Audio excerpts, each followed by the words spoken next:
Mga croutons silang ka-from maganda talaga yung croutons kapag naaarawan.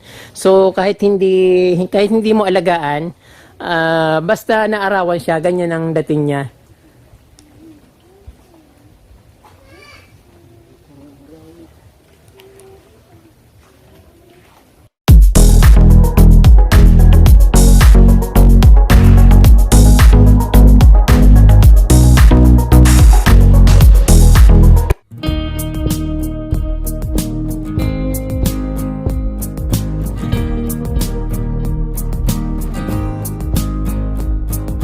Magandang araw sa inyo mga ka-from day.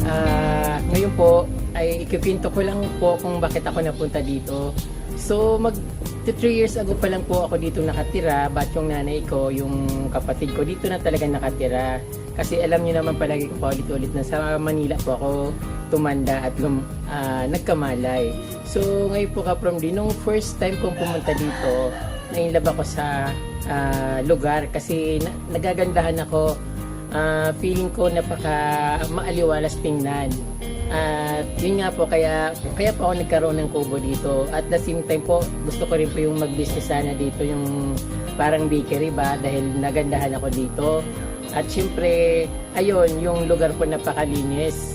So kanina po, pumunta ako ng ilog dahil namumulot ako ng bato. So nagmamadali akong umuwi kasi umuulan na. At yung pag uwi ko, nakita ko yung isang barangay kagawad naglilinis. So hindi ko akalain na ganun po yung mga ano dito, yung mga elected official ng barangay. So kanya-kanya po silang zona from 1 to 6 to 7. So yung zona ko po ay nasa 7, kaya yung pag-uwi, zona 6 po ako. Ganyan po. Kaya pag-uwi ko dito, nakita ko yung barangay kagawad na naka-assign po dito sa zone 6. Nakita ko naglilinis, kaya lagi ako nagtataka kung bakit napakalinis ng aming barangay dito. Yung pala ka-from day, nakita kanya-kanya silang style dito. So kung sinong naka-assign sa zone 1, zone 2, zone 3 hanggang zone 7, kanya-kanya silang linis. Halimbawa sa zone 6, yung may naka-assign ditong kagawad, yun din yung maglilinis. So napakaganda yung patakaran dito ka-from day kasi 'di ba, yung alam naman natin, kaya natin iniilik yung isang official para sa atin tumulong. So ganun po yung nangyari dito sa aming barangay, kaya napakalinis ng aming barangay. So ngayon ka-from day, ipapakita ko sa inyo yung aming barangay kagawad dito sa zone 6 na naglilinis. So hindi ko po na-discover yun, matagal na. Ang iniisip ko lang, napakalinis ng barangay namin. So hindi ko alam na may kanya-kanya pala silang kagawad na tagalinis ng bison ng barangay. So ayun ka-from day, napakaganda po, di ba? So sana matularan ito, at tamang-tama election ngayon, but yung mga barangay hindi daw po kasama sa elections, kaya hindi to maaring sabihin ng campaign for election kasi excluded po sila for buong election kasi parang na-extend yung mga kanilang mga pwesto. So yung ka-from day yung aking papakita sa inyo. At syempre yung habang naglilinis siya, hindi niya alam na pupuntahan ko siya, na dumaan lang ako. So bigla ko siyang pinuntahan. At yun, kinukunan ko siya kung paano siya maglinis ng barangay namin dito sa Zone 6. Kaya ayun, napakaganda, at ang resulta, makikita mo yung masasabi mo na parang paraiso. Katulad ng ginagawa ko dito. So very inspiring ka-from day yung manirahan dito. Kaya let's go ka-from day. Tingnan natin yung ginagawa ni Kagawad.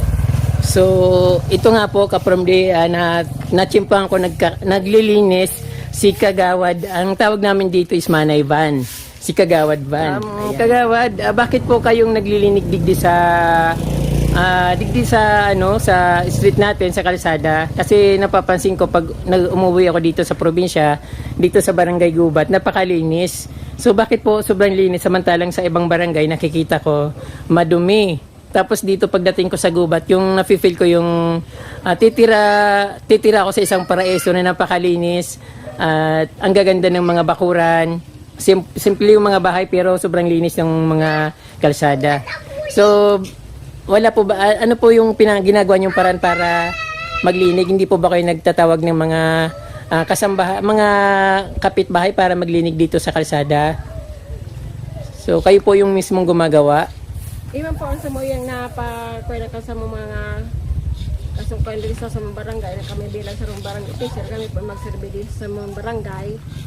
Maging malinig nga sa mga barangay, kung ano man po sa mga nahiling po di sa mga barangay kaipuhan na ibuhon, maglinig, ano sa mga tao. Yan po ang gilili mo po kami po maserbi sa mga barangay. Sa mga tao, dito po sa barangay, maging malinig po sa mga barangay. Kaya kada po pag nahiling mo po, medyo maati na po, kami mismo mga barangay official, kami po ang maglinig. Pag ano man po kaming tawon minsan, pag ako dahil po sila mga gibo, ako parami mo po sinda. Pero pag may gibo po sinda, kami mismo ang barangay official ang Opo. linig. So, opo, kaya po pala kagawad napakalinis ng barangay natin dito. So, hindi pa naman ako katagalan dito tumira sa barangay niya to. Pero lagi kong napapansin na napakalinis ng ating kapaligiran. From doon sa sentro hanggang dito, malinis. Minsan nakikita ko naglilinis yung mga kagawad. At syempre ito natsimpan ko kasi kagawad van dito sa aming zona.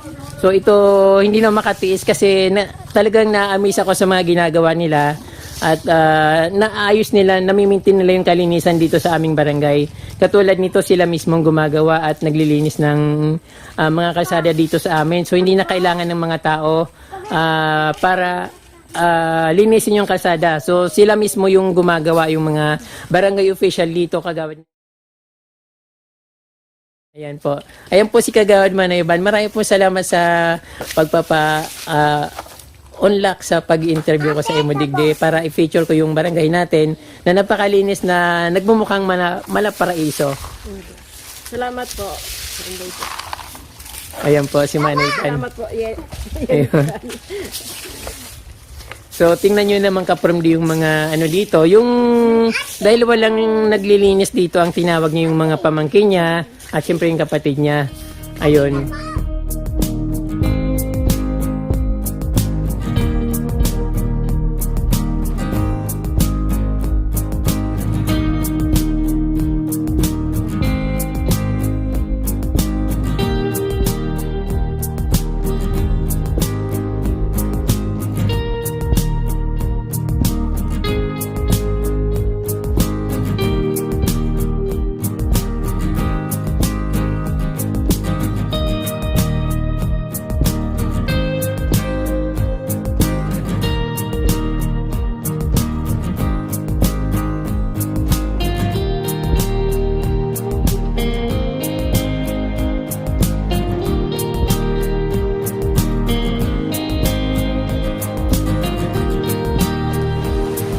Kahit umuulan, naglilinis pa rin sila dito kasi yun talagang aim nila, palinisin yung barangay. At kanya-kanyang silang zona ka-promdi, kaya kung bakit hindi sila nahirapan maglinis kasi by zona. Pag may naka-assign sa isang, halimbawa 6-6 sila na kagawad, sa kanya-kanya silang zona from 1 to 6, ganun. So nandito ko sa zone 6, kaya ang kagawad namin dito si Manayban. Ayan, kahit umuulan, naglilinis sila.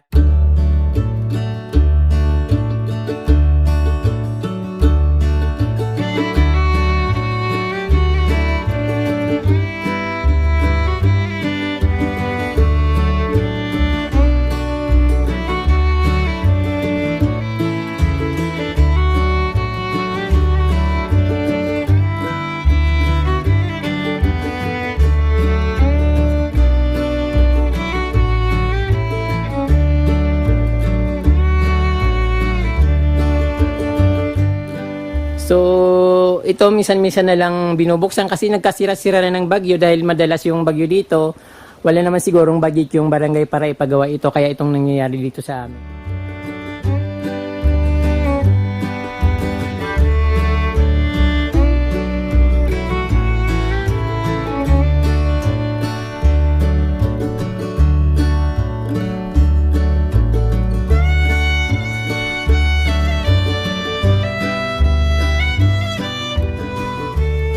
Ayun, kung anong nakikita nyo, ang sarap ng ganito. Medyo hindi maano yung mga bermuda dahil wala yata silang pangputol ng bermuda dito. Kaya ayan, inahayaan na lang nila na tumaas. Pero maganda rin naman at ayun, na may-maintain din naman nila yung malinis na kapaligiran dito sa amin.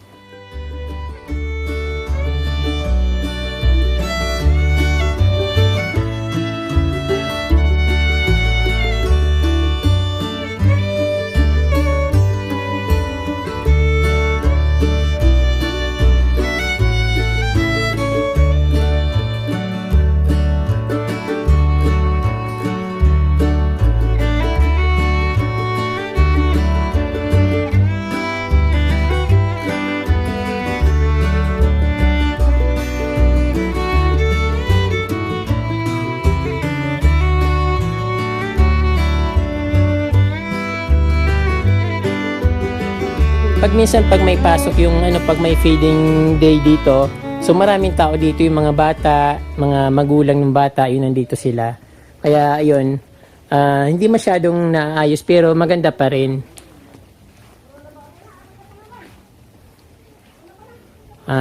Mga croutons silang kapromdi, maganda talaga yung croutons kapag naaarawan. So kahit hindi mo alagaan, basta naarawan siya, ganyan ang dating niya.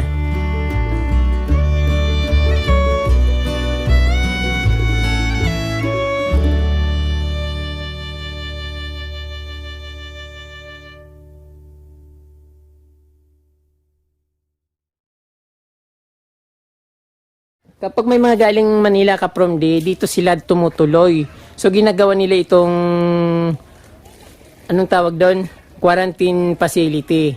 Paminsan-minsan lang naman yung siguro mga nakaraang buwan, mga 6 months ago, maraming nag-ano dito, nagka-quarantine yung galing Manila. So karamihan naman yung mga taga rito lang din.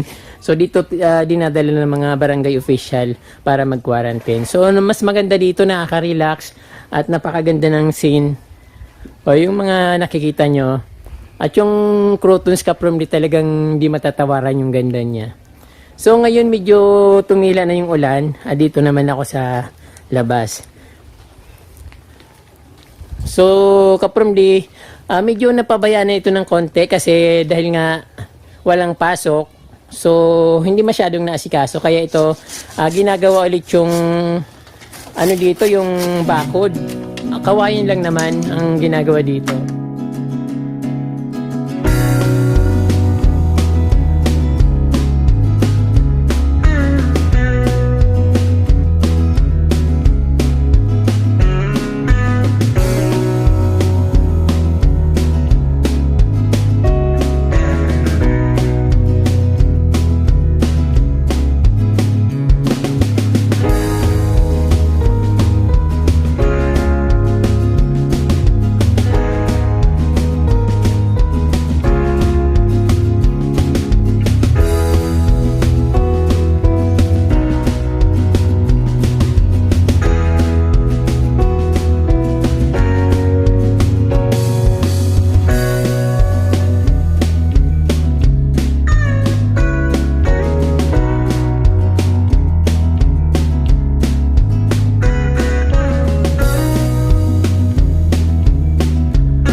Halaman dito naghambalang lang yung ito parang isa tong variety ng bird of paradise na halaman, pero hindi naman siya, aywan ko dito, namumulaklak din yata ito. Alam ko kulay, anong bulaklak nito, kulay pula, napaka-lush niya. Tanim lang yan dito, tanim din siya ng aming kapitbahay dito, yung may-ari ng lupa dito. So at yung mga halaman niya, yun umapaw na dito na sa kalsada.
kahit bumabagyo tuloy pa rin yung paglilinis nila kasi may time kasi na hindi rin nila masikaso pero pag yung ano naman nila, yung pag mayroon naman silang oras na para dito, talagang binubuhos nila yung araw.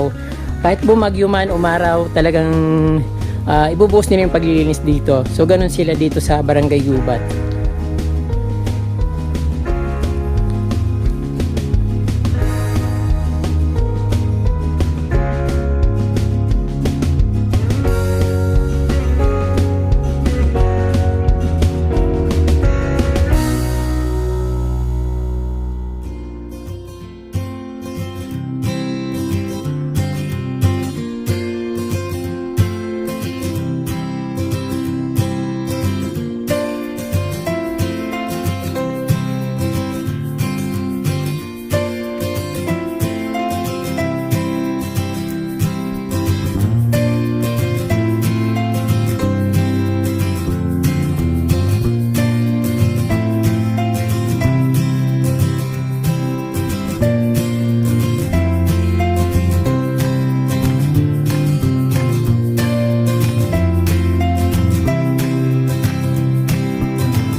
At ayan po Kaprom D, marami po salamat sa inyong panunood. Huwag niyo pong kalimutan mag-subscribe at pindutin po yung notification bell para updated po kayo sa aking mga bagong post na video. At napakarami ko pa pong mga videos na dapat yung abangan at napakadaming magagandang mga tanawin dito sa amin na hindi nakikita sa iba at alam kong gustong gusto niyo na mag-travel pero hindi naman ito tourist spot pero may tuturing ko na ito na isang paradise at tourist spot para sa akin kasi napakaganda at napakalinis. Marami pong salamat Kaprom D at Diyos mabalos.